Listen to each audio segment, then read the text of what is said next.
যে স্মৃতি খুব বেশি মনে পড়ে, একটা সিগারেট ধরিয়ে টানতে টানতে রাস্তা দিয়ে হাঁটতেছি, এমন সময় পিছন থেকে একটা মেয়ে ডেকে উঠল, আঙ্কেল আঙ্কেল ভালো আছো?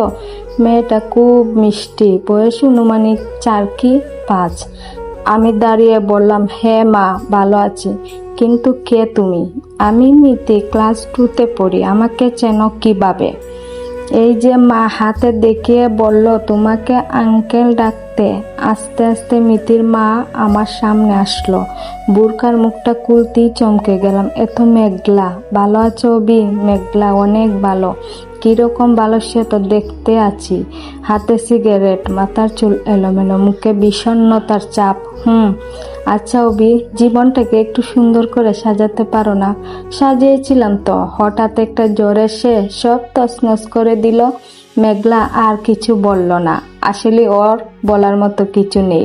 ইন্টারমিডিয়েট ফার্স্ট ইয়ার থেকে শুরু করে অনার্স ফার্স্ট ইয়ার পর্যন্ত আমাদের রিলেশন ছিল।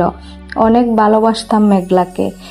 একদিন বৃষ্টিতে ভিজে আমার জ্বর হয়ে যায়, 3 দিন কলেজে যেতে পারিনি। তারপর যখন কলেজে গেলাম তখন মেয়েটা আমাকে আড়ালে ডেকে নিয়ে গেল। এতপর এমন শক্ত করে জড়িয়ে ধরল যে ওর উষ্ণ পরশে আমার জ্বর একদম ভালো হয়ে গেল।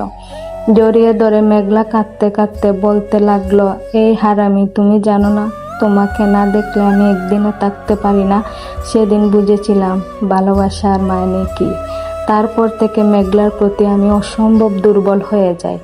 দুজন খুব ভালোই ছিলাম, খুবই ভালোই চলছিল আমাদের দিনগুলা।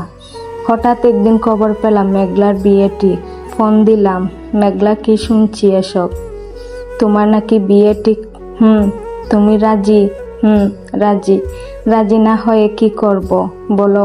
মানে দেখো অবি, এই পর্যন্ত আমি অনেকগুলা বিয়ে ভেঙেছি শুধু তোমার জন্য, কিন্তু এখন পর্যন্ত তুমি কোনো চাকরি জোগাড় করতে পারোনি। আর কত চাকরিটা কি সব? চাকরিটাই এই সব। কারণ আবেগ আর ভালোবাসা দিয়ে জীবন চলে না। ফোন রেখে দিলাম, সাথে সাথে নাম্বারটাও ডিলিট করে দিলাম। আর কোনোদিন মেঘলার সাথে আমি যোগাযোগ করার চেষ্টা করিনি। বহুদিন পর আজ হঠাৎ দেখা। ঘর ভেঙে দিয়ে মেঘলা বলে উঠল, ইদানিং কি করছো অবি? কিছু না, কোনো রকম জব হয়েছিল, ছেড়ে দিয়েছি। কেন? কার জন্য করব বলো?